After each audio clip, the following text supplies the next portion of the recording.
Yang buat gue tertarik sama video yang di-share itu adalah dia ambil satu rumah Belanda pakai drone, tapi keliling rumah Belanda itu nggak ada apa-apa dan rumah Belanda itu ada di atas bukit sendirian. Men, taruhan sama gue di dalam nih nggak bakal ada kamar mandi. Karena ini Belanda pelit. Pas dia ngomong karena ini Belanda itu mobil itu kayak ada yang dorong. Itu mobil kayak gruk-gruk. Di dalam ada WC apa enggak? Ya ada lah. Taruhan. Anjir men. Pada saat gue masuk ke terasnya, perhatian gue itu ada prasasti di sebelah kanan rumah, bro. Di dindingnya itu ada tulisan pakai bahasa Belanda. Gue lupa tulisannya apa. Nah, itu sempat gue foto juga. Terus ada nama Anneke Frelier.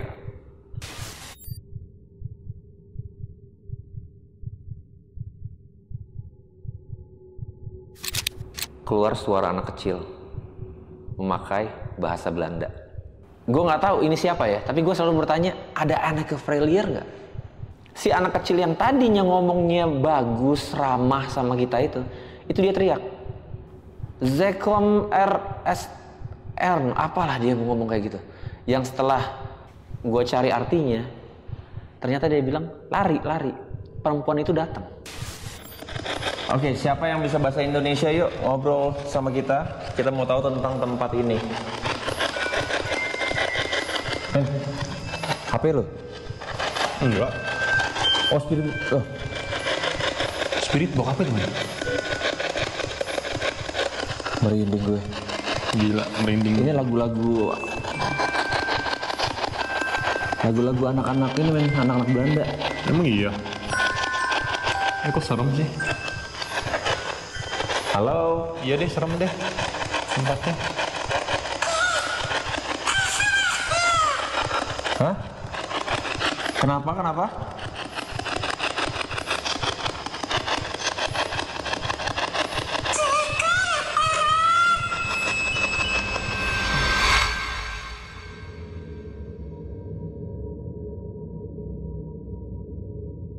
Halo Jagger, kalian pasti pernah nonton film tentang Conjuring, Insidious. Di situ ada adegan paranormal yang melakukan investigasi astral dengan menggunakan alat yang modern. Dan di depan gue ini udah datangan narasumber nih yang bisa dibilang Ghost Rider-nya Indonesia lah ya. Karena dia tuh melakukan hal yang sama dengan apa yang ada di film tersebut. Jadi dia tuh mau menceritakan kejadian yang pernah dialaminya di salah satu rumah peninggalan Belanda yang ada di daerah Subang. Dan sebelum kita masuk ke cerita, gue mau ngajak kalian yang punya kisah-kisah menyeramkan dan mau jadi narasumber kayak Bung Erik. Kalian bisa langsung aja DM ke Instagram Jalan Gelap atau hubungi nomor telepon yang ada di sini. Langsung aja, nggak usah lama-lama lagi, langsung kita kenalan dulu sama narasumber gue. Di depan gue ini ada Bro Erik. Halo Bro Erik. Halo. Gue panggilnya Bro Erik aja Bro. Boleh, siap bro. Biar bro-broan aja kita. Betul. Bro Erik, ini kejadian yang mau lu ceritain itu tahun berapa lu alami bang? Tahun lalu, 2023 di bulan Juni. 2023? Iya. Itu di salah satu daerah di daerah Subang. Subang ya? Subang, Cupu Negara. Ini kenapa lu bisa sampai ke sana nih? Jadi gue pertamanya ke Bandung. Jadi di Bandung itu gue dapat undangan dari salah satu komunitas misteri, namanya Indonesian Myth Investigator, untuk datang penelusuran ke salah satu pabrik terbengkalai di tengah kota Bandung. Oke. Jadi karena waktu itu pabrik ini memang belum open untuk umum, maksudnya setelah terbengkalai, belum ada yang pernah investigasi atau penelusuran ke situ, jadi kita dapat undangan spesial. Nah, jadi pada saat itu ya selesai penelusuran di pabrik terbengkalai itu hari Jumat. Hari Sabtunya kita udah nggak ada ngapa-ngapain lagi kan, udah ya nggak tahu mau kemana juga. Gue sama partner gue namanya Dika mutusin untuk apakah kita akan melakukan penelusuran di Bandung atau kita balik ke Jakarta. Oke, ini sebelum kita masuk cerita nih Bang ya. Apa alasan yang paling kuat untuk lu datang ke sana nih? Oke. Ada apa di sana sebenarnya gitu? Pertama, gue sebagai orang awam dan pencinta sejarah juga ya bro. Jadi pada saat narasumber kita kasih video lokasi, videonya itu berupa footage dari drone, yang mana drone ini nunjukin rumah di atas bukit sendirian. Wah, anjir. Dan yang kerennya lagi, rumahnya adalah rumah Belanda, bukan rumah biasa. Gue penasaran banget nih. Cerita lengkap dari Bro Erik. Dan gue yakin juga teman-teman udah penasaran kan, mau denger kisahnya seperti apa sih. Jadi nggak usah lama-lama lagi, langsung aja kita dengarkan kisah lengkapnya hanya di Jalan Gelap.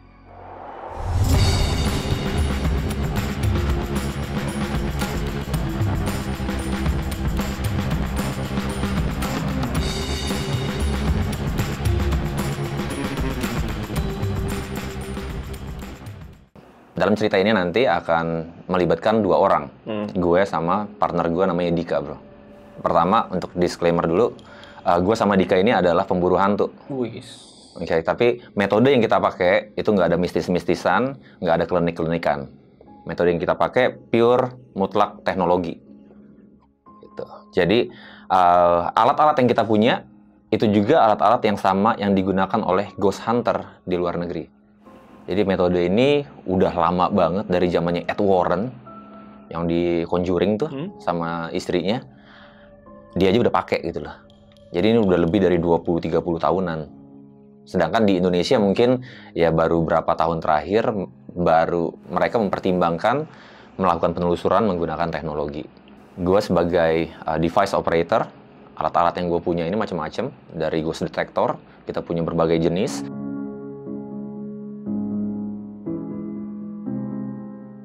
Sampai spirit box juga kita punya berbagai jenis. Wah, ini penasaran nih gue. Oke, jadi semua alat-alat ini juga kita trial and error, kita bagaimana bisa masukin ke penelusuran di Indonesia. Jadi kita punya nih alat-alatnya dan kita tahu apa yang harus digunakan pada saat apa. Alright. Sedangkan kalau Dika, dia adalah Dika ini bukan indigo, tapi dia lebih sensitif mengenai makhluk-makhluk astral. Dika ini spesialisasinya adalah melakukan fotografi hantu.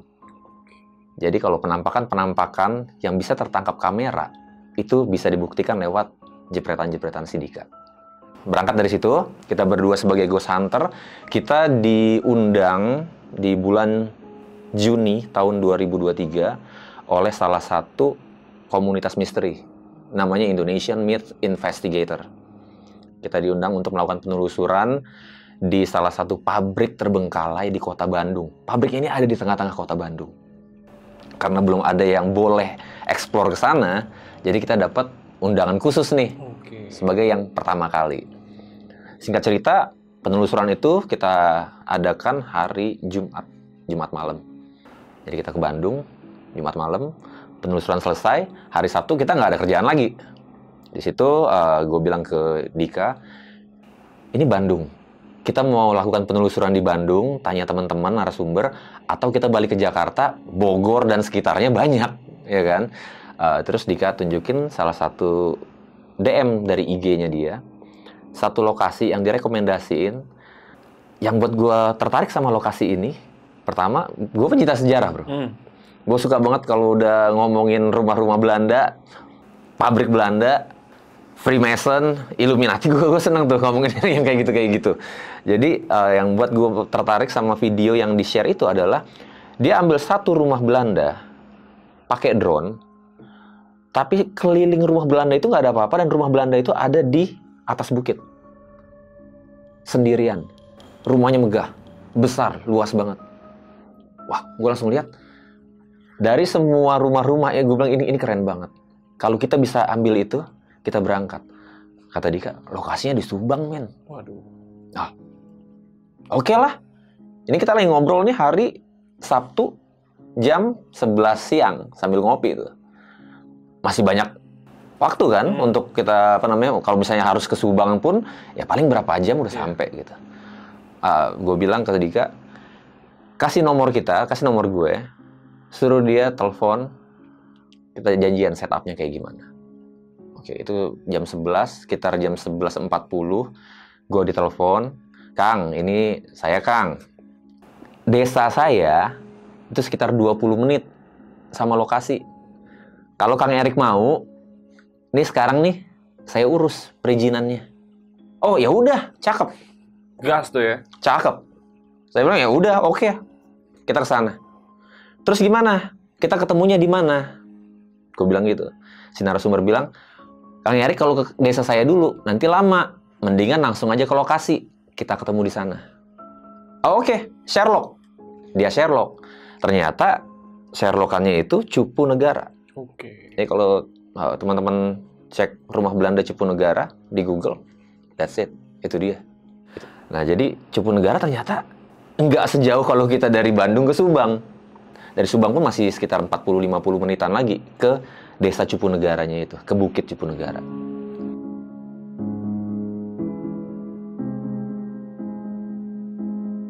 Kita dari Bandung lewat Dago tuh bro. Baru akhirnya sampai lah ke lokasi. Tadinya kita ya benar-benar enjoy ya, karena jalanannya itu kita benar-benar kayak road trip. Dari Bandung tuh kita ketawa-ketawa, kita nyanyi-nyanyi. Cuma berdua, tapi bahagia banget saat itu. Karena kita dapat jalanan luas, yang kosong, dengan udara yang fresh banget. Iya, Bandung. Keren banget pokoknya. Jadi kita terus ke lokasi. Itu gue ada foto pada saat kita semua masih berbahagia.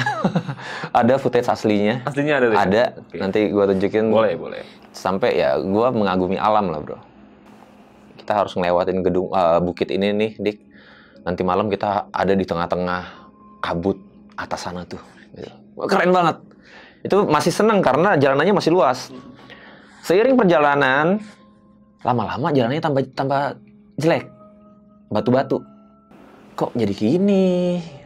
Kabut udah tambah turun. Feeling udah tambah nggak enak nih. Ini kita salah jalan nggak ya? Tambah lama bukan cuma tambah jelek, tambah sempit. Tambah sempit. Dan itu menanjak. Sampai satu titik gue agak-agak desperate, di mana ini mobil ya bro ya, mobil gue ya. Sedangkan atap kapnya mobil itu, atas mobil, itu masih di bawah jalan kanan kiri ini kayak jalan gunung yang dibelah. Jadi itu kita masuk persis di tengah-tengah gitu loh. Kita masuk di tengah-tengah jalan yang dibuat. Iya. Supaya bisa, itu jalan motor, gue yakin jalan motor. Jadi mobil itu ngepres banget. Kanan dikit kena, kiri dikit kena. Gue bilang ini tambah nggak beres jalannya, dan itu menanjak. Wah, udah jalannya jelek, nanjak, udah mulai gerimis tuh dikit-dikit. Kenapa jadi kayak gini jalanannya? Tapi ya udahlah, karena yang ada di kepala gue, ini rumah Belanda pasti epic sih, pasti epic. Akhirnya sampai di lokasi itu jam 5 sore itu ya? Jam 5 sore. Jam 5 sore. Jam 5 sore itu kita sampai di lokasi. Pada saat kita sampai di lokasi, kita akan ketemu belakang rumahnya duluan. Belakang rumah, baru nanti kita ke depan, baru itu depan rumahnya. Jadi sampai belakang rumahnya, wah ini nih, kita masih mengagumi tempat itu bro. Kita masih foto. Terus sampai depan rumahnya, gue parkir di situ, itu masih setengah 6. Setengah 6 masih agak terang kan. Jadi gue inisiatif, gue buat foto transisi bro. Dari masih terang, sampai agak gelap, sampai gelap banget. Itu footage aslinya juga masih ada, ntar gue tunjukin.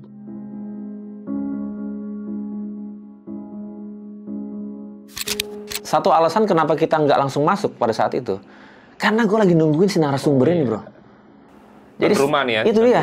Setengah 6 itu gue nungguin narasumber. Memang desa terdekat dari lokasi itu sekitar 1,5 kilo lah bro, di bawah bukit. Jadi agak muter. Pokoknya kalau kita di bukit kita ngeliat nih rumah-rumah penduduk di bawah sana. Ya udahlah, gue mikirnya mungkin itu kampungnya si narasumber. Bentar lagi dia datang. Jadi gue mau gambarin dulu di sekitar rumah ini. Dia di atas bukit sendirian, tapi di bawahnya itu banyak jalan-jalan motor, jalan-jalan yang dibuat tadi gue bilang emang untuk motor harusnya, bukan untuk mobil. Dan masih sering beberapa motor yang lalu lalang lewat. Dari jam setengah 6 itu tuh ada beberapa motor yang lewat, dan gue berharap semoga dia naik ke atas, semoga ini si narasumber. Itu dari setengah 6 gue tungguin sampai jam 9 nggak ada satu orang pun yang nyamper kita. Narasumber itu dari setengah 6 sampai jam 9 gue telepon. Centang sih centang, di WhatsApp ada centang 2, tapi nggak dibaca. Gue telepon nggak diangkat. Gue telepon ke nomor ininya, SLR-nya nggak diangkat juga. Gue bilang, ini orang gimana? Cuman gue bilang, nggak mungkin gue langsung masuk. Karena itu akan, ya mana tahu belum izin, bermasalah dong, ya kan. Sambil keliling, gue sambil foto-foto tuh. Lagi-lagi gue foto-foto lagi, terus gue coba buka pintu depan. Pas gue dorong gini, kebuka. Gue langsung mikir, apa nih orang, dia udah ngurus izin, terus nggak ada yang bisa nemenin malam, jadi dia cuma buka akses doang. Gue tungguin deh, gue tungguin bentar lagi deh. Ternyata nggak ada yang datang juga.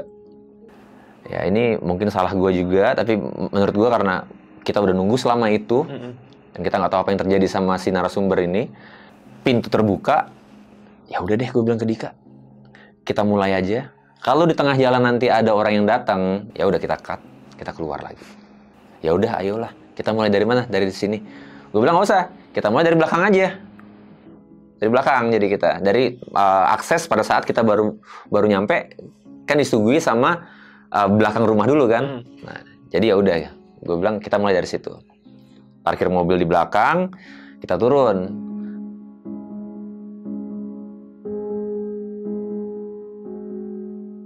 Jadi kita lihat nih area belakang itu memang perkebunan dan langsung ada jajaran, masih bagian dari rumah Belandanya. Jadi ada bangunan panjang dan itu ternyata toilet, gudang seperti itu. Nah jadi pada saat kita, karena dapatnya toilet dulu, jadi kita mereview si toilet ini dulu. Oh, rumah Belanda seperti ini. Nah, Dika ini memang dia ini sebenarnya sensitif sama makhluk-makhluk seperti ini ya, makhluk-makhluk tak kasat mata gini. Dia sensitif tapi dia bukan indigo. Dia cuman kalau misalnya ngerasa sesuatu yang aneh itu nanti dia akan lebih sensitif lah, yang pusing, yang mual, yang pokoknya demam, yang kayak gitu. Masalahnya dia ini juga sangat sompral. Dia nggak bisa ngerem mulutnya nih. Dari kita waktu nunggu antara jam 6, setengah 6 sampai jam 9 itu aja, itu banyak banget yang gue kencingin dulu apa ya ini ya tempat ya, yang kayak gitulah pokoknya, biar mereka nurut sama gue, yang kayak gitu. Gue cuma bilang nggak usah, udahlah ini tempat asing buat kita. Nah, pada saat kita nge-review si belakang rumah ini tadi, pas Dika ngeliat toiletnya, mulai nyeplos lagi. Wah, ini kocak banget ini Belanda. Kamar mandinya di luar. Di depan kebun. Kalau misalnya rakyat lagi berkebun, bisa diintipin dong. Digituin. Ya pokoknya kayak gitu. Gue bilang udah, kita review tempatnya aja. Lu gas rem aja lah omongan lu gitu. Review. Lagi dia bilang, ini mah yakin gue nih, kagak orang Belanda ini mah, gue bilang men. Dia bilang, ini kayak Betawi nih. Dia bilang kayak gitu. Di kampung gue kayak gini soalnya nih. Dia orang Depok nih kan. Jadi kalau habis berkebun nih men, ntar WC-nya ada di mana, di luar, tinggal jadi nggak akan masuk rumah lagi. Udah ini mah yakin gue nih, kagak ada Belanda kayak gini. Ya udah kita review lagi aja ya. Kita fokus aja ke yang mau kita kerjain, gue bilang gitu. Ternyata pada saat udah masuk ke jajaran toilet ini, sampai pintu belakang rumah, ternyata udah dimatiin, udah digembok. Jadi udah nggak bisa akses masuk ke dalam dari luar, dari belakang. Udah nggak bisa men berarti di sini. Ayo kita ke depan, naik mobil lagi, sambil dia masih itu kalau misalnya di dalam kagak ada toilet dan misalnya ini emang rumah orang Belanda, gue bilang ini orang Belanda pelit nih. Masa buat toilet cuma sebiji doang di luar rumah lagi, udah gila dia bilang kayak gitu. Ya, gue masih diemin aja gitu kan. Kita naik mobil naik menuju ke bagian depan halaman rumah Belanda itu. Sampai gue parkir mobil, berhenti. Itu di situ transmisi udah gue taruh netral dan udah gue tarik rem tangan. Itu jaraknya dari belakang ke depan? Sekitar 100 meteran sih. Panjang. Parkir, kita masih ngobrol sambil gue nyiapin alat-alat kita kan banyak. Jadi sambil gue siapin alat-alat, sambil masih ngobrol, ada satu titik Dika bilang, masih dalam mobil ya, ini kamera emang ngerekam terus. Men, taruhan sama gue, di dalam nih, nggak bakal ada, kamar mandi. karena ini Belanda pelit. Pas dia ngomong karena ini Belanda itu mobil itu kayak ada yang dorong. Itu mobil kayak gruk-gruk. Itu bergerak, untungnya kerekam di kamera. Jadi footage aslinya pun gue masih ada. Dan di situ kalian lihat nanti muka gue, muka Dika. Dika yang tadinya tengil, pucet. Namanya Taruhan sama gua. apa? Di dalam ada WC apa enggak? Ya ada lah. Taruhan. Anjir men. Semua ahli mikro ekspresi ya kalau ngelihat itu silahkan. Di situ baru kelihatan jipernya seorang Dika kayak gimana. Dia pun langsung diem. Karena itu mobil lumayan besar nih bro. Sampai kita gruk-gruk. Itu kayak didorong atau ditabrak. Menurut gue dari belakang. Itu. Di situ baru gue bilang ke Dika, makanya gue bilang juga apa? Diem kan lu sekarang. Turun kita menuju ke rumah Belandanya, ke halaman depan, ke pintu utama yang tadi di awal cerita gue bilang pas gue dorong ternyata kebuka. Pada saat gue masuk ke terasnya, perhatian gue itu ada prasasti di sebelah kanan rumah bro. Di dindingnya itu ada tulisan pakai bahasa Belanda.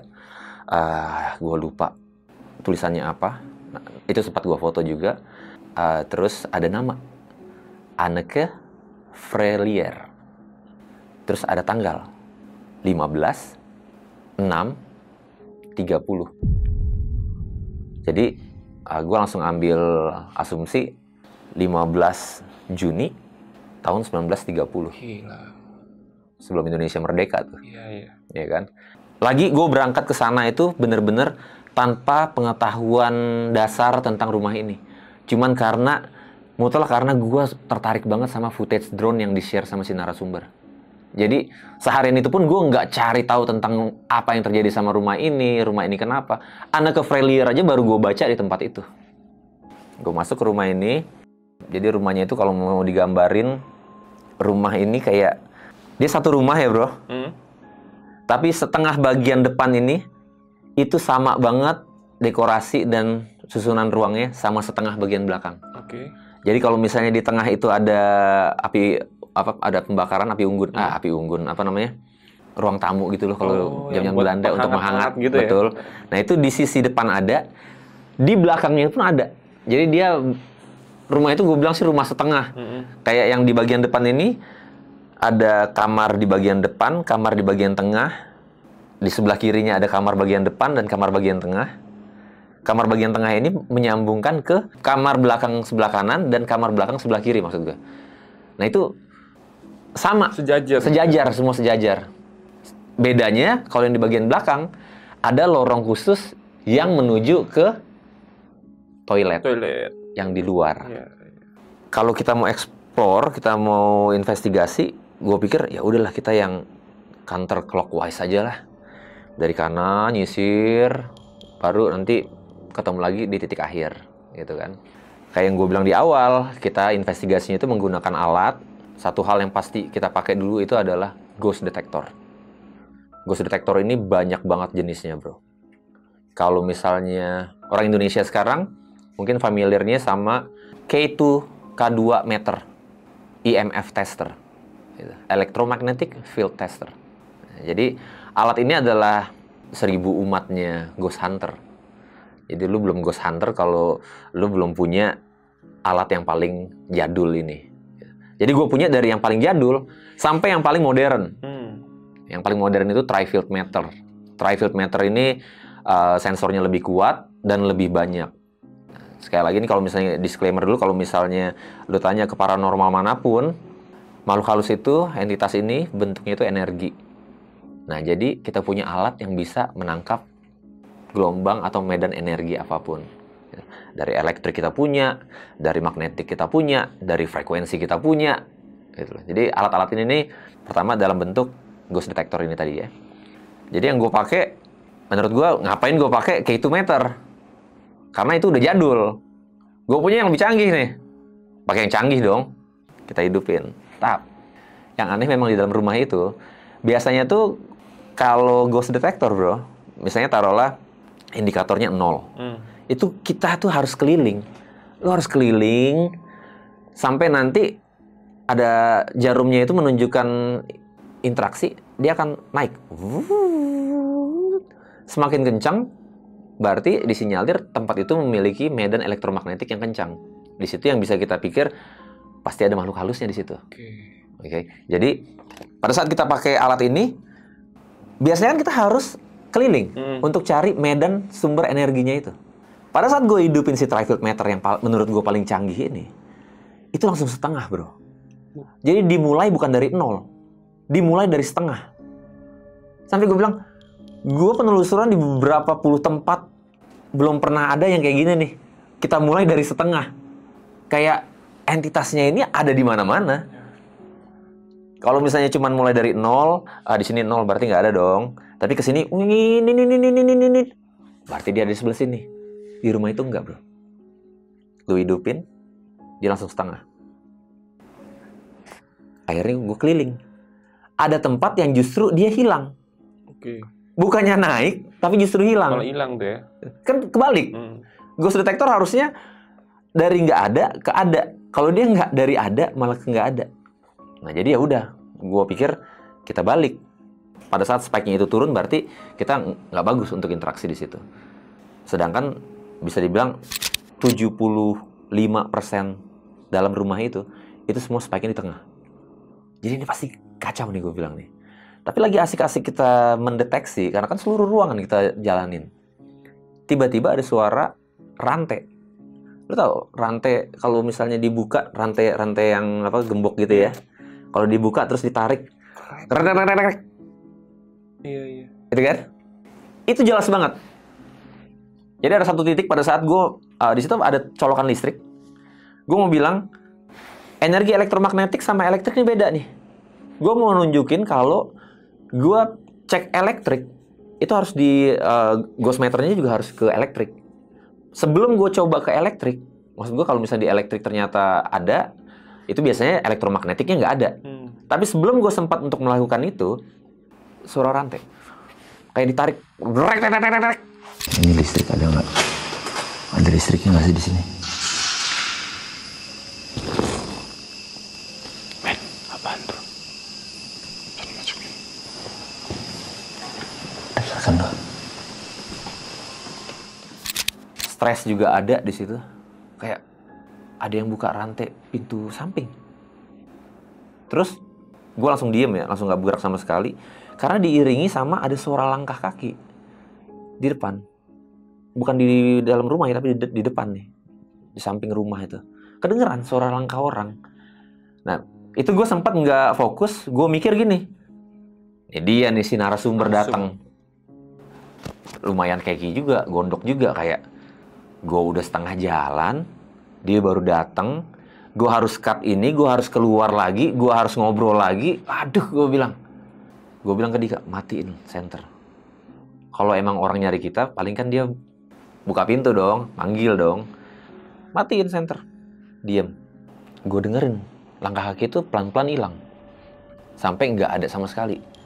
Itu antara seneng dan nggak seneng. Senengnya karena, oh ternyata bukan narasumber. Jadi gue nggak perlu ulang lagi dari awal. Nggak senengnya karena, itu tapi jelas banget. Suara langkah kaki dan suara rantai itu jelas banget. Sampai gue bilang, ya udah kita mulai lagi. Itu suara rantai lebih besar lagi, bro. Kalau tadi cuman tek. Kalau yang ini tek. Dalam ketakutan gue coba untuk berpikir logis. Kelelawar kan kayak gitu bunyinya. Walaupun di kepala gue, kalau kelelawar nggak mungkin senyaring itu. Lu bedain suara kelelawar sama suara rantai yang lu itu sampai begitu udah selesai gue sampai nyoba di pintu stainless pakai pakai rantai, terus gue tarik kayak gini bunyinya kayak gitu. Jadi udah gue untuk menghibur hati gue sendiri, gue bilang ke Dika, karena Dika juga udah pucat, dia udah diem, yang tadinya sompral udah mulai atur perkataan dia di situ. Cuman 1-2 kali aja, oh gitu ya, oh serem ya, oh iya deh, serem deh tempat ini deh. Dia berubah pikiran, dari nggak serem jadi serem.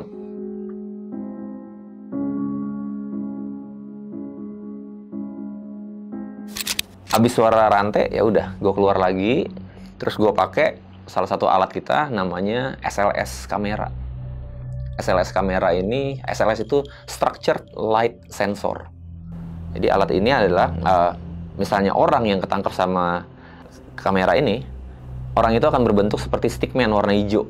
Gitu loh. Itu jadi dia sensing engsel sendi-sendi orang. Jadi kalau misalnya lu rentangkan tangan, maka bentuk stickman-nya itu akan merentangkan tangan juga gitu. Lu berdiri kaki satu, ya akan satu kaki juga gitu. Stickman yang kayak di game itu ya? Iya, kayak stickman yang di game itu bener. Bentuknya tapi warna hijau dia. Kayak ada yang bilang skeleton, ada yang bilang stickman gitu. Jadi kita pakai kamera itu. Di bagian depan rumah, maksudnya di bagian teras depan rumah, pas kita sorot dari SLS kamera ini, itu banyak sosok-sosok besar yang ketangkep stickman ini. Cuman mungkin anomali menurut gue. Kita keliling, tadi gue bilang di bagian belakang rumah yang ngebedain kan ada lorong menuju ke toilet. Nah, di lorong menuju ke toilet itu, satu momen stickman ini nangkep satu anak kecil. Gue nggak tahu itu anak kecil atau apa, tapi bentuknya kalau misalnya lu nih bro, kena di stickman, kena di SLS, ya setingginya tinggi lu. Tangannya pun sampai engsel, sampai tangan lu gitu. Nah, sedangkan yang di lorong itu kecil. Di jendela kecil, terus hilang, kayak lari kayak gitu. Oh, oke. Udah mulai banyak nih kita nih dapat hal-hal aneh di tempat ini. Yang buat kita nggak settle itu tetap ya bro ya, selagi kita melakukan investigasi ini, kan gue bilang juga sekitar rumah itu di bawahnya itu ada jalan-jalan yang biasa dilalui motor. Jadi motor-motor tuh kedengeran, kadang-kadang ada motor lewat gitu. Jadi yang buat agak-agak nggak secure itu kayak gue mau melakukan investigasi lebih lanjut, tapi gue takutnya ini motor nih ntar si narasumber lagi gitu kan. Jadi gue pikir, aduh, masih setengah-setengah nih. Cuman karena gue pikir, mumpung belum datang si narasumber, gue langsung bilang ke Dika, kita coba spirit box deh. Spirit box. Nah, spirit box ini memang digunakan di dunia Ghost Hunter internasional sebagai media pengganti dari mediumisasi, bro. Jadi kalau mediumisasi itu kan kita pakai ada mediumnya ya, masuk kesurupan baru kita ajak ngobrol. Kalau dulu itu sebelum ada spirit box ini ada EVP. EVP ini jadi alat kayak voice recorder tapi ekstra sensitif. Biasanya kita tanya aja ke alat ini, ada siapa di sini, nama kamu siapa, itu kita kayak monolog. Tapi nanti after proses baru kita dengar hasil rekamannya, kadang-kadang ada jawaban gitu. Itu dipakai sama orang-orang Amerika, orang-orang Eropa pakai itu dulu sebelum mereka pakai spirit box. Bedanya kalau yang EVP ini lu harus dengarnya di after process. Jadi lu harus monolog. Sepanjangan lu ngomong, lu akan ngomong sendiri. Sedangkan kalau spirit box ini live. Langsung nih. Langsung. Lu tanya, lu langsung dapat jawaban. Spirit box ini sendiri adalah sebenarnya radio receiver yang bisa scanning scanning per stasiun radionya itu. Cuman dia akan berhenti di satu stasiun dan berhenti selama 3 detik sampai 5 detik. Dan itu akan looping terus. Dia akan cari stasiun terus. Jadi kepotong, masuk satu stasiun, satu kata, pindah lagi satu kata. Kayak gitu cara kerjanya. Jadi ini kita percaya makhluk halus ini dia bisa memanipulasi spirit box ini untuk menjawab pertanyaan-pertanyaan yang kita punya. Mungkin yang paling gampang untuk gua contohin adalah teman-teman mungkin kalau misalnya kalian nonton Transformers, Transformers yang pertama, di situ ada momen Autobots nih, si Bumblebee, semua mobil robot ini bisa ngomong, kecuali Bumblebee, karena pada saat dia bergesekan sama atmosfer bumi, pita suaranya tuh hancur. Cara dia untuk berkomunikasi sama manusia bumi pakai apa? Radio station dari mobil itu. Nah, spirit box kurang lebih cara kerjanya sama seperti itu. Dimanipulasi sama si entitas ini untuk mewakilkan kata-kata mereka kepada kita. Jadi ini adalah sesi pamungkas yang biasanya gue lakukan di setiap investigasi. Selalu runutannya deteksi dulu, dapat tempat yang sangat tinggi interaksinya, baru gue lakukan spirit box di situ. Jadi singkat cerita, gue langsung mulai sesi spirit box. Tadi kan gue mulai itu sekitar jam 9.15 bro. Investigasi itu memakan waktu 40 menitan. Jadi sekitar jam 10 kurang, gue lakukan sesi spirit box. Di sesi spirit box ini yang bener-bener buat kenapa gue pengen ceritain ini. Pada saat spirit box, keluar suara anak kecil memakai bahasa Belanda. Jelas banget. Ini dokumen aslinya gue ada ya, dokumentasi aslinya gue ada. Iya. Iya, men. Rindingnya, bro. Iya.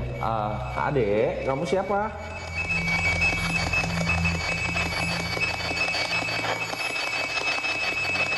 Kamu siapa, Dek?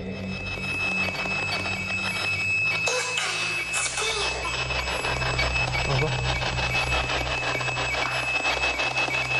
Gue harus dengar lagi. Kecil, men. You can feel it.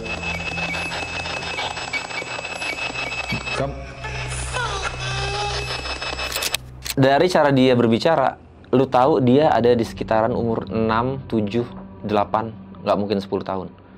Suaranya halus, kecil, manja. Jadi gue aja manggil dia Dek. Dek, kamu siapa? Dia selalu jawab pakai bahasa Belanda. Yang mana gue nggak ngerti sama sekali bahasa Belanda, bro. Dika boro-boro. Itu pakai bahasa Belanda, dia ngomong sesuatu. Gue nggak tahu ini siapa ya, tapi gue selalu bertanya, ada Anneke Freilier nggak? Mas gue ngapain gue ngomong sama anak kecil? Gue pengen ngomong sama si Anneke Freilier ini loh. Karena udah kedistrik sama monumen yang di depan itu. Betul, ya? Betul. Karena di dunia investigasi kalau misalnya lu punya nama, lu sikat di namanya, bro. Oh gitu. Kayak contohnya Falak, lu begitu ketemu, oh namanya Falak, baru serang si Falak gitu loh. Nah ini karena gue punya nama Anneke Freilier, jadi yang ada di kepala gue harus ngobrol sama Anneke Freilier nih. Tempat ini nih apa, kenapa nih sama tempat ini? Anak kecil ini ngomong, Anneke Freilier. Enggak, pokoknya dia ngomong pakai bahasa, terus pakai bahasa Belanda.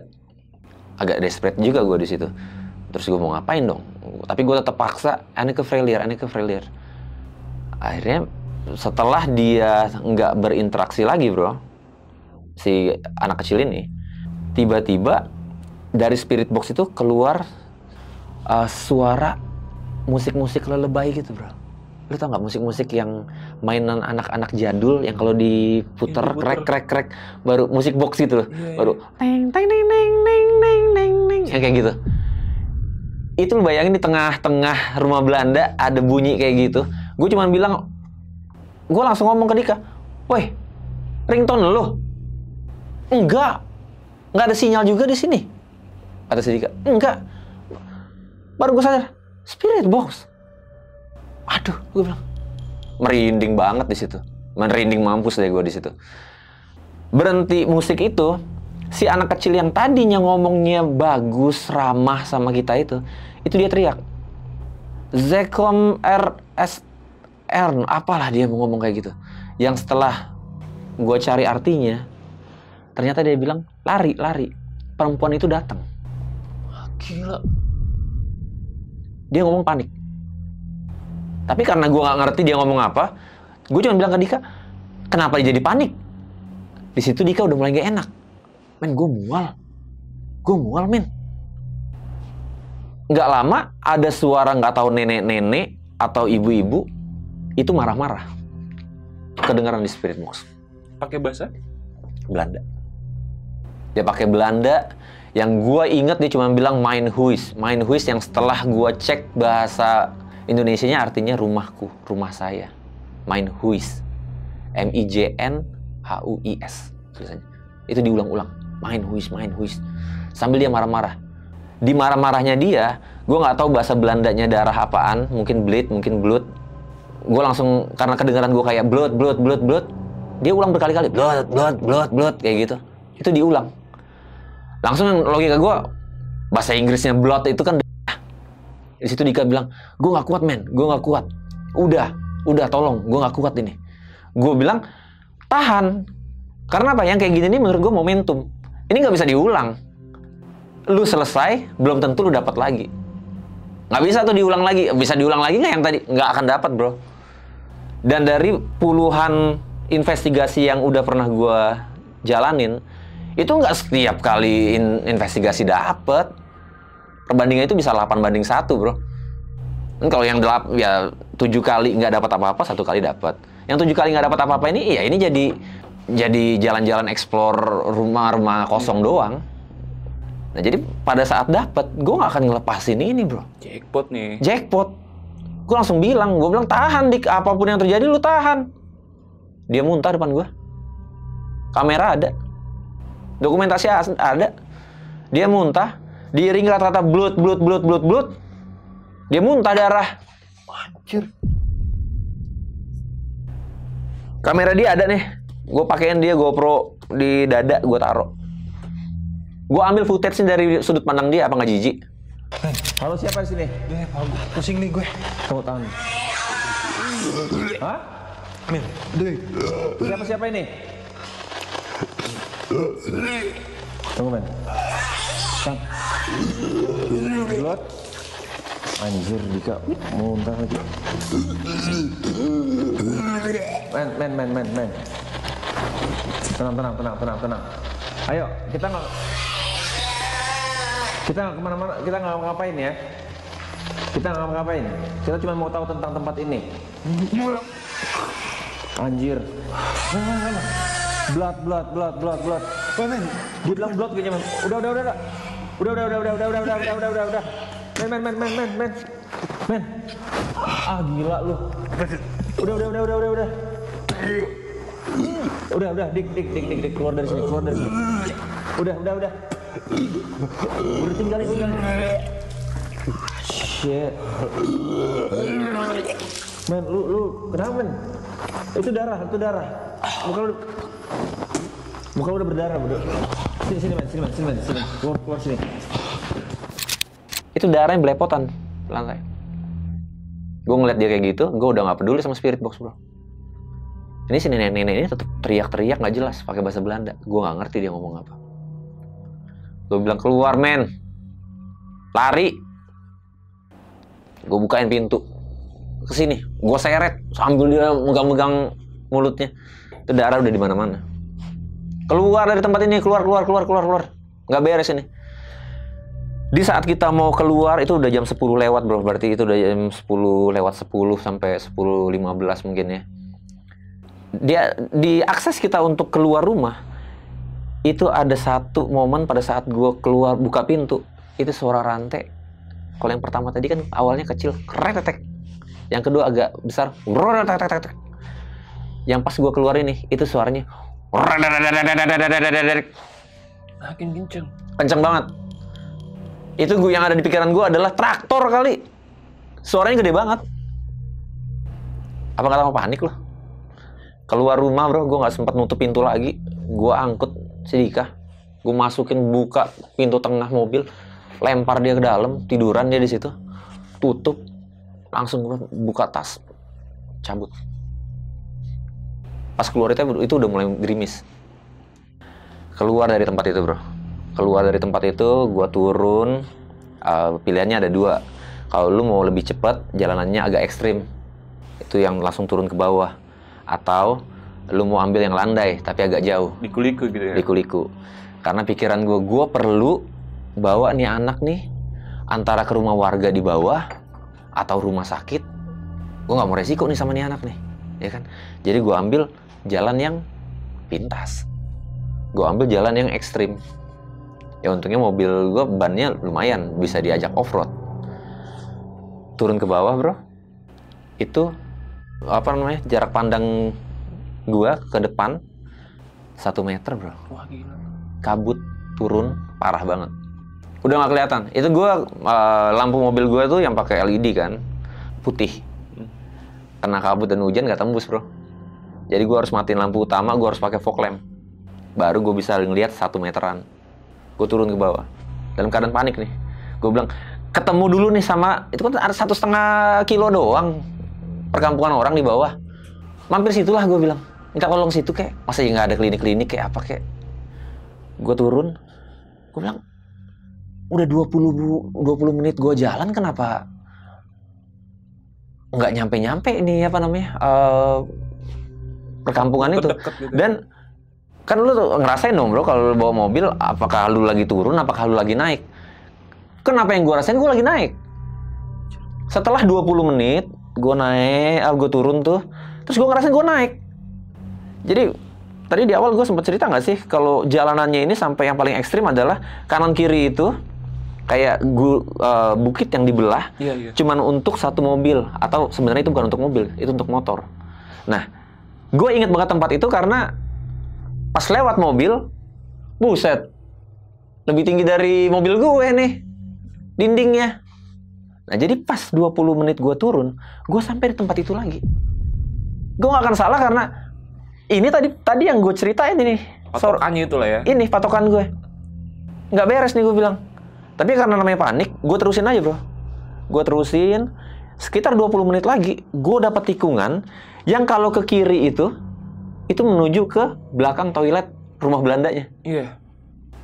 Gue pas berhenti di tikungan itu, gue berhenti dulu nih bro nih.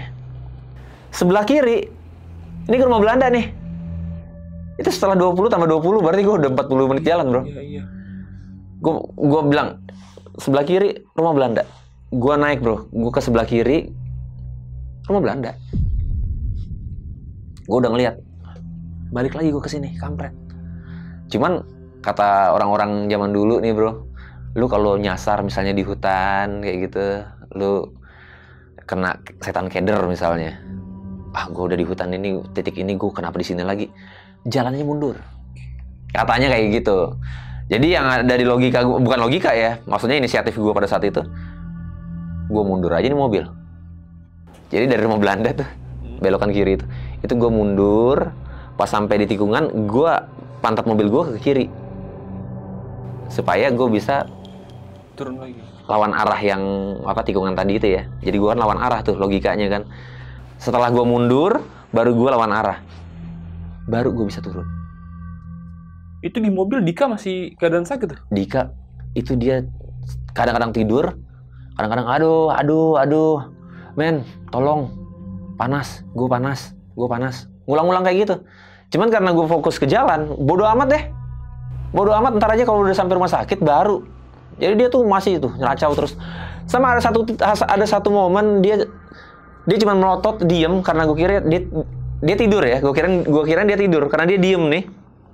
Biasanya kan dia kayak gitu. Ini nggak, dia diem. Gue pikir tidur juga nih anak akhirnya. Pas gue ngeliat ke belakang, dia melotot gini bro. Tapi nggak ngeliat gue, ngeliat ke atas gitu. Terus dia cuma bilang, tadi dia bilang main huis lah. Tadi dia bilang main huis. Kan si entitas itu bilang main huis. Dia cuma gini, tadi dia bilang main huis ya. Gue cuekin. Nah itu gue ada ini bro di spion gue. Ada di kaca tengah gue tuh ada DVR. Jadi gue pas turun itu gue GoPro emang gue matiin karena gue pikir ini kan ngerekam nih. Jadi ngerekam bagian dalam, ngerekam luar juga. Aman, berarti gue bisa ambil footage ini. Jadi pada saat Dika ngomong itu gue yakin banget itu kerekam. Karena indikator recordnya tuh masih blipping gitu. Nggak tahu gue karena hujan ya, nggak tahu gue karena hujan deres, kabutnya agak nyingkir. Tapi diganti sama hujan. Jadi gue karena fokus ke jalan, mungkin gue miss belokan yang menuju ke arah kampung. Itu gue turun terus, jadi itu udah jam 12 bro itu. Gue cuma nge-tag alamat itu, mana aja dah gue bilang, Paster, ke Bandung lagi aja. Gue sampai lupa dari sekian banyak tempat yang bisa gue tuju di Bandung, gue cuma ketik Paster. Karena kalau ke Bandung kan kita lewat, paling deket gue selalu lewat Paster kan. Jadi yang ada di otak gue cuman, udah pokoknya gue ke Paster aja deh. Lewat Dago, akhirnya sampai bro. Sampai kota Bandung ya, sampai kota Bandung, baru gue pikir, di mana ya? Nginep di mana ya gitu kan? Gue buka Maps, gue buka salah satu aplikasi. Apa nih yang terdekat dari tempat gue berhenti sekarang? Yang bisa, yang murah meriah lah, cuman untuk stay sebentar gitu. Apalagi itu udah jam 1-an. Itu jam 1, gue dapet satu hotel bro di tengah kota Bandung. Ini tampilan hotelnya juga serem. Dan setelah pulang pun ya baru gue cek tentang hotel itu, emang kata orang-orang Bandung pun ini tempat nggak layak ini untuk tetap berdiri gitu. Cuman ya singkat cerita gue pilih lah hotel itu karena dekat dari tempat gue berhenti dan terjangkau.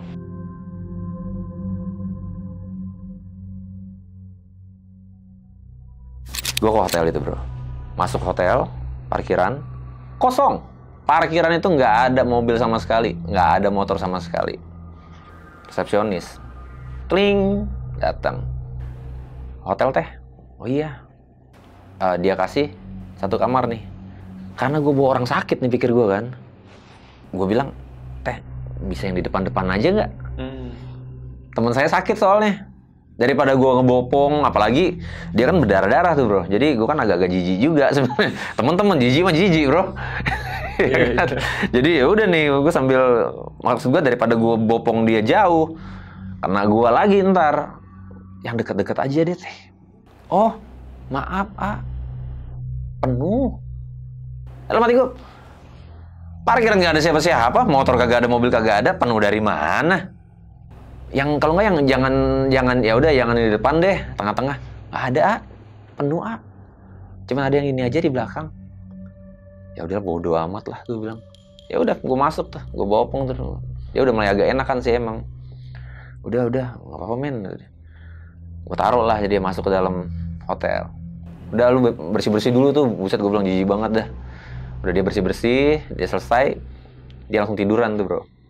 Ya jiwa investigator gue nih langsung nyala lagi begitu dapat hotel yang mencurigakan seperti ini. Ya nama hotelnya ada lah, ntar ya gue kasih tahu ke lu di balik layar ya. Oke. Jadi gue pikir boleh juga nih hotelnya, tampilannya serem nih. Ambil kamera bro, gue review tuh hotel. Oh ini jalannya kayak gini, buset gue bilang. Masa iya apa namanya dia bilang rame, nggak ada suara sedikit pun aja nggak ada, gue bilang. Aneh pokoknya hotel aneh. Terus dalam hotel itu udah ancur-ancuran bro. Kayak pintunya udah nggak layak, hordengnya udah dekil, robek-robek, bathtubnya udah pecah-pecah, AC tuh hidup, tapi housingnya tuh udah hancur. Terus pokoknya kayu-kayunya udah pada, gue bilang emang buset ini hotel masih bisa berdiri ya kayak gini. Kayaknya hotel tua, emang hotel tua. Tapi dari segi bangunannya bentuknya seperti apa tuh? Berapa tingkat? Satu tingkat. Satu tingkat. Banyak tapi yang di belakang ada 2 tingkatnya. Tapi itu pun nggak ada apa namanya, nggak ada kehidupan juga sih. Karena gue lihat dari dalam kamar, dari kamar gue itu ada kaca besar di belakang. Nah itu view-nya ke tingkat 2 yang di belakang hotel. Pas gue sorot pakai senter sekalipun, buset, itu kayak kebun nggak jelas gitu. Eternitnya udah hancur. Lebih ke hotel terbengkalai sebenarnya tempat itu, tapi masih jalan bisnisnya. Jadi ya udahlah gue bilang, gue explore sebentar di situ, terus tapi ya misi gue emang bukan untuk apa namanya cari apa-apa tentang hotel itu kan, cuman emang sekedar aneh dan penasaran doang. Gue duduk, gue lapar, Dika udah tidur. Gue baru ingat dari siang terakhir kali kita makan sampai di Subang sampai sekarang nih gue belum makan lagi. Gue cari makan lah, apalagi deket Braga tuh hotel gue kan, jalan dikit banyak itu jam-jam, walaupun udah jam 1 jam 2-an masih rame di situ kan. Ada lah Indomie mah gitu pikir gue. Cuman gue gak ragu, ini hotel serem, ini anak abis kena gangguan dari rumah Belanda. Ini hotel tampilannya angker. Kalau gue tinggalin, ini anak kesurupan gak nih kira-kira di sini nih. Tapi yang gue pikir kalau dia kesurupan bagus juga nih, gue bilang. Kalau misalnya kerekam. Konten lagi tuh. Konten lagi gue pikir kan. Jadi gue pikir gini, ya udah, gue kelilingin nih anak pakai ghost detector. Kan gue bilang tadi, ghost detector gue ada 5. Dari yang klasik, yang setengah-setengah modern, sampai yang paling modern. Itu gue taruh 1 di atas kepala dia, 1 di meja sebelah kanan dia, dan 1 di tempat tidur sebelah kiri dia. Supaya apa namanya, kalau misalnya ada interaksi bisa dapat. Gue pasang 1 kamera gue di meja, nyorot ke dia, dan 3 alat gue. Dan gue taruh 1 CCTV night vision yang nyorot ke akses satu kamar hotel. Gue hidupin dua-duanya. Tak. Gue bilang sambil gue makan lumayan kalau dapat sesuatu di sini. Record. Gue keluar. Gue makan tuh bro. Gue makan 1 jam gue balik. Gue masuk kamar. Si Dika nggak ada di tempat tidur bro. Gue cari Dika. Keliling gue nyari kamar itu. Apa ini anak jatuh? Kagak juga, gue bilang nggak ada. Tapi gue dengar di kamar mandi suara keran. Mandi lu, gue gituin. Tengah malam mandi aja. Nggak ada jawaban bro. Gue masuk, itu dia tidur bro. Dia meringkuk di bathtub. Air itu ngalir terus. Untungnya bagian drainasenya yang di bawah itu untungnya kebuka. Iya. Yang gue pikir kalau misalnya itu ketutup, posisi dia meringkuk seperti pas gue ketemuin itu anak tenggelam bro. Panik gue. Tapi namanya ya jiwa konten kreatornya tetap ada bro. Kamera di luar kan? Ya nggak mungkin juga gue taruh kamera di dalam kamar mandi gitu kan? Kamera di luar. Sebelum gue bantu dia, gue ambil kamera dulu. Sempet tuh ya. Maksud gue kalau misalnya dia kesurupan di dalam bathtub, kan seru juga. Maksud gue kayak gitu bro. Tapi pas gue angkat dia bro, gue berubah pikiran kayak, dia bilang, gue kepanasan. Gue panas men, gue panas banget ini. Gue panas, dia bilang. Dia ngerasa badannya kebakar. Makanya dia pakai air yang ngalir itu untuk ngedinginin badan dia. Sedangkan AC kan gue bilang tuh, AC emang tampilannya rusak, patah-patah, hancur. Tapi AC-nya masih hidup. Jadi lumayan dingin. Udah gue bantuin dia naik, gue bantuin dia keluar, udah lu ganti baju. Terus dia muntah-muntah lagi bro. Dia muntah lagi di situ. Wah, parah banget. Sampai ya gue udah mikir ini udah bukan konten lagi. Dan dia juga sempat emosi bilang, udah lu berhenti ngerekam. Di situ gue berhenti ngerekam. Ya terakhir. Ya udah, selesai itu udah menjelang pagi bro. Maksudnya udah sekitar jam 3 lah ya, jam 3:30, 4. Dan gue masih stay di hotel itu sampai pagi sebelum gue balik ke Jakarta. Malam itu emang istirahat gue terbatas banget karena gue takut ini anak kenapa-napa. Itu gue tahan-tahan. Mungkin gue tidur ayam lah gitu loh. Tapi begitu pagi gue bilang ya udah check out, langsung balik kita. Ngeri juga kalau kenapa-napa dia kan. Setelah kita keluar, mungkin masuk Cikampek ya bro ya, udah mulai masuk Cikampek tuh kilometer 66, mulai ceria. Dikanya mulai cerah lah gitu. Laper gue men. Dari kemarin dia belum makan tuh bro. Malam dia setengah mati itu dia nggak makan. Pagi tuh pas jalan tuh sekitar jam 9 pagi, pas sampai Cikampek deh gue inget, baru dia bilang ini ada rest area lagi nggak di sini? Kan ada tuh abis Cikampek kan ada satu rest area lagi kan sebelah kiri kan. Mampir situ, makan kita di situ. Ya beda lah, beda mukanya tuh beda, kayak ya mungkin udah radiusnya udah jauh kali ya bro ya dari si setan rumah Belanda ini mungkin ya. Jadi udah bukan jangkauannya. Udah bukan jangkauannya lagi mungkin menurut gua. Karena emang dari wajahnya segala macam beda. Udah mulai agak ceria gue bisa bilang gitu.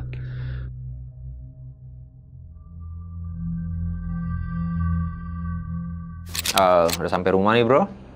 Terus gue penasaran dong. Footage yang gue cek duluan itu adalah DVR. Perjalanan pada saat kita turun.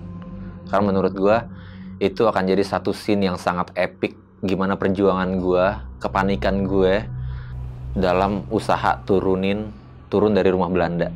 Itu yang gue cek pertama kali. Crash bro. Filenya rusak. File kerekam itu pada saat kita turun dari mobil mau masuk rumah Belanda yang mobil sempat didorong, itu adalah rekaman terakhir. Padahal di VR gue itu parking aja masih nge-record. Memori gue 128 kok. Hilang semua tuh. Crash. Jadi memori pas dicek korup. Jadi yang gue cerita si Dika melotot, tadi dia bilang main huis ya. Gue nggak bisa buktiin itu. Gue belum coba sih, gue baru kepikiran detik ini. Apa gue bawa ke tukang recovery kamera ya? Tapi itu kejadian tahun 2023 bro. Udah lebih dari setahun yang lalu gitu loh. Itu yang pertama yang gue cek, dan itu gue kecewa di situ. Yang kedua, yang ada di pikiran gue adalah, gue pengen tahu proses Dika pada saat tidur sampai ke dalam bathtub, ke kamar mandi, itu prosesnya kayak gimana? Karena kalau misalnya dia melayang, wah boleh juga bro, poltergeist bro, dapat sesuatu yang epic. Jadi gue langsung analisa itu. Nah, jadi pas gue lihat bro, menit ke-15 setelah gue hidupin CCTV, kan ada time frame-nya kan kalau di CCTV kan. Lu inget alat yang gue taruh di sekitar Dika? Ada 3. 1 di tempat tidur, 1 di atas kepala dia, 1 di meja sebelah kanan dia. Menit ke-15 bro, 3 alat itu hidup bareng-bareng.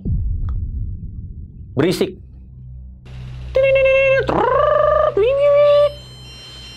Di saat yang bersamaan alat itu berinteraksi, Dika gelisah.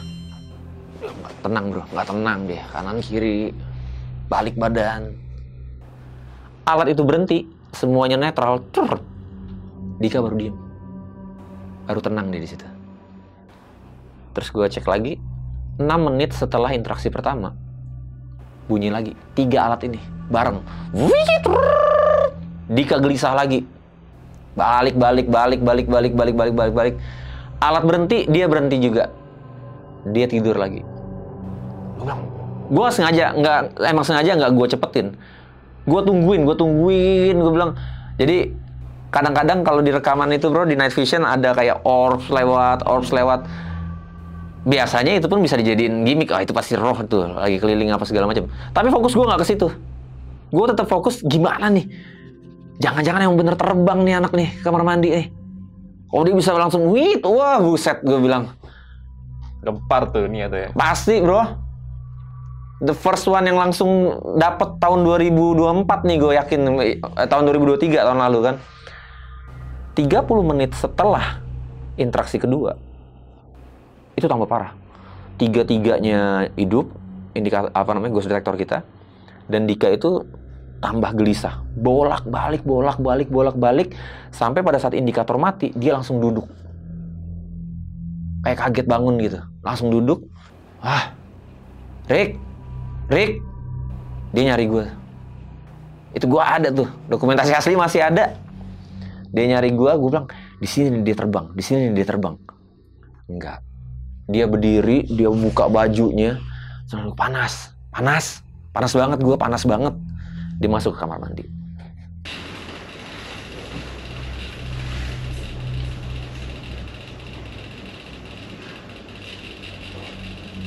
Rick.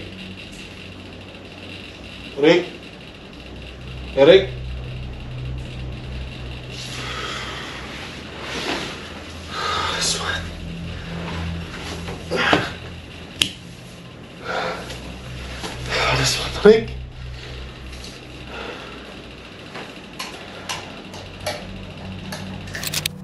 Udah, habis dari situ. Terus gue bilang, kok sampai 3 kali dia diganggu ya? Gue cari, apa yang gue miss? 15 menit dari gue hidupin CCTV, interaksi. 6 menit setelah interaksi pertama, interaksi lagi. 30 menit setelah interaksi kedua, interaksi lagi. Gue baru ingat bro. Lu ingat pertama kali gue cerita di prasasti yang ada di rumah Belanda. Anneke Freilier. 15, 6, 30. Iya. Menit ke-15, 6 menit setelahnya, 30 menit setelahnya. Anjing, tepat banget bro. Itu mau dibilang cocok logi, mau dibilang apa, itu yang gue dapet. Gue selalu bilang coincidence itu tuh 1 kali doang bro. Ini 15, 6, 30. Foto prasastinya gue ada. Ya itu cocok logi menurut gue. Kebetulan menurut gue. Tapi whatever it is, ya match, cocok. Terus gue juga sempat nyari bro tentang Anneke Freilier ini. Di situ ada tulisan, di prasasti itu ada tulisan pakai bahasa Belanda, hier gelegt apa segala macam, pakai bahasa Belanda, yang kalau diartiin batu pertama diletakkan oleh Anneke Frelier tahun 15/6/30. Gue cari Anneke Frelier ini jadi siapa? Gue cek, ternyata bapaknya A. Frelier, bapaknya adalah manajer di perkebunan teh Bukanegara. Anneke Frelier itu lahir tahun 1924 atau 1925 ya. Kalau batu pertama tahun 30, itu anak tahun 1924, itu anak berarti umur 7-8 tahun. Iya. Ya kan? Iya. Mungkin gak sih ini anak 8 tahun yang ngomong sama gue di Spirit Box? Merinding gue kalau inget itu.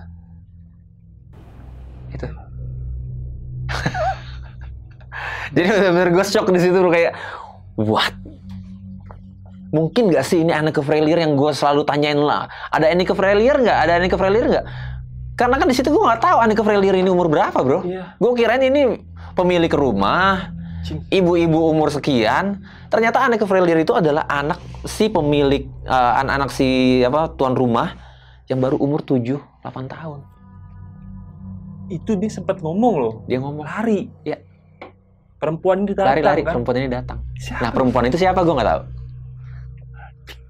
Paling gue inget dari percakapannya si Anneke Frelier itu pada saat gue pakai Google Translate terjemahin, bro. Dia ada bilang, aku mau main, tapi ibu bilang enggak. Jadi mama sini, dia bilang mama sini, mama sini. Mama sini, Pak, itu bahasa Belanda. Tapi karena gue nggak ngerti, yang kedengeran sama gue adalah mama sini. Jadi di dokumentasi asli gue bilang mama sini, mama sini. Ternyata dia bilang mama sini. Jadi kayak mama bilang nggak boleh gitu loh, mau main, harus latihan. Terus suara musik, baru suara orang marah itu. Latihan. Suara musik. Iya. Gila men, gue dibikin mikir loh. Anjir, gila sih. Itu ujung ke ujung, jadi gue baru setelah dirangkai, bro, baru masuk akal. Satu ke yang lainnya tuh baru masuk akal. Ditambah lagi 15/6/30, Dika 15/6/30. Ini gue bukan ngada-ngada ceritanya. Kalau misalnya lu mau cek di Google tentang Anneke Frelier, tentang bapaknya, tentang kerjaan bapaknya, rumahnya di mana, please, lo akan dapat hal yang sama yang gue dapat. Dan ini gue pelajarin setelah kejadian. Serem. Pokoknya itu buat gue merinding. Itu buat gue merinding. Terus gimana gitu kelanjutannya tuh? Itu gue upload itu tahun berapa ya? 20 Juni 2023 ya, bro ya. Gue kesana itu 18 kalau nggak salah, 18 Juni 2023. Gue lupa time frame asli tanggalnya. Tapi abis dari situ gue sama Dika itu vakum untuk melakukan investigasi selama lebih dari 9 bulan. Jadi itu jedanya tuh jauh banget, bro. Karena apa? Karena Dika masih merasa nggak enak. Dia cuma ngerasa nggak enak, kayaknya gue nggak usah dulu deh. Investigasi nggak nih kita? Nggak usah dulu deh, men. Terus sampai akhirnya 9 bulan kemudian atau 10 bulan kemudian di tahun 2024 ini baru kita mulai lagi. Mulai kita penelusuran ke beberapa tempat. Ada tempat-tempat yang epic juga. Yang membedakan paling satu, Dika nggak begitu sompral. Shock deh. Shock, bro. Itu. Gila sih. Ini kejadian tuh, wah bener, kalau lu nggak nonton dari awal sampai akhir lu nggak bakal ngerti dari cerita ini. Tapi bro, gila keren banget ini kejadiannya, anjir. Nanti gue minta ya untuk video-video dokumentasinya ya. Ada dokumentasi semua ada. Di ya. Video gue ya. Oke, boleh. Oke.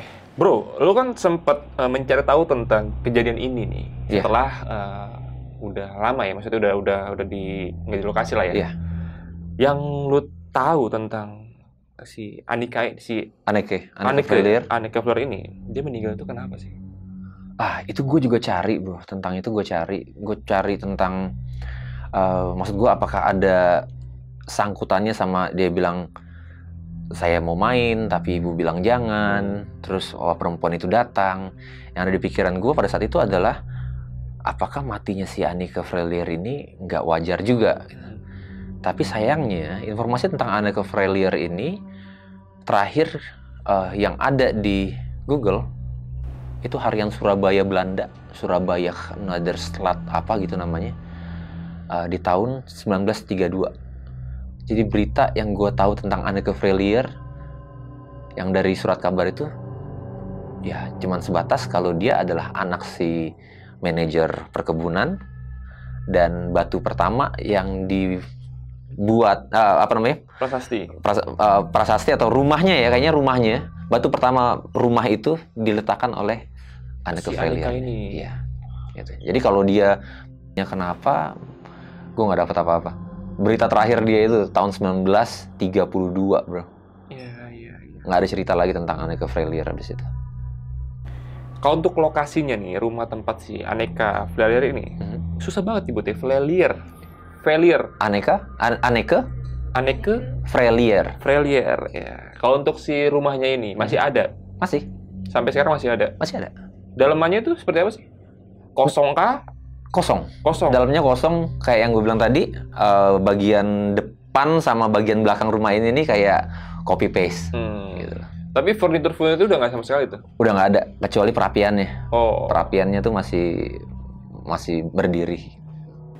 Berarti rumah itu pernah ditinggalin sama mereka lah ya? Iya. Dan setelah kosong, sempat dialih fungsiin nggak sih?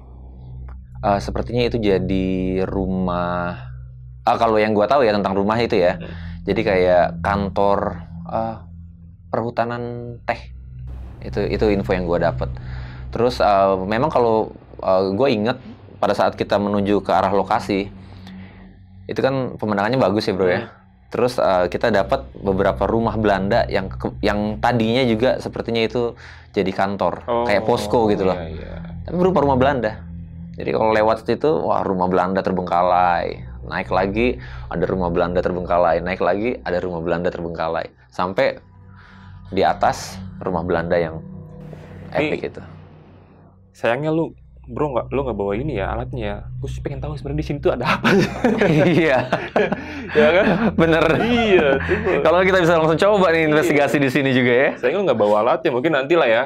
Kapan-kapan kalau Bro Erik main kemari lagi bawa alatnya. Siap. Karena di studio ini banyak banget gangguan-gangguannya. Ya, terutama gue sih yang ngalamin, sama juga si Eko ada yang ngalamin. Oke. Ada gangguannya. Makanya gue penasaran gitu, pengen tahu sebenarnya tuh dia itu siapa dan kenapa sering mengganggu kita gitu. Oh, oke.